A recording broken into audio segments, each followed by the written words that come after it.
Komisi Pemilihan Umum KPU Kota Palembang melaksanakan pengambilan sumpah janji dan kesiapan 4.973 petugas Pantarlih dari perwakilan seluruh kecamatan di Kota Palembang. Pengambilan sumpah yang dilaksanakan di halaman Stadion Jakabaring Palembang pada Minggu yang dihadiri Wali Kota Palembang Haji Harnojoyo dan Wakil Wali Kota Palembang Fitriana Agustinda.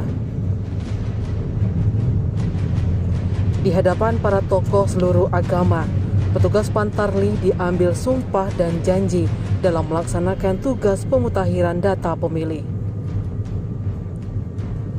Ketua KPU Kota Palembang Syawaludin menyampaikan, Pantarlih adalah ujung tombak dari seluruh rangkaian dalam pemilihan umum maupun pilkada. Dari Pantarlih inilah akan diketahui jumlah pemilih dalam pemilihan umum dan pilkada 2024. Sementara itu, Wali Kota Palembang Haji Harnojoyo dalam sambutannya mengucapkan selamat bertugas dan berpesan kepada seluruh Pantarlih agar bekerja maksimal. Tim Liputan Sumsel Update TV melaporkan.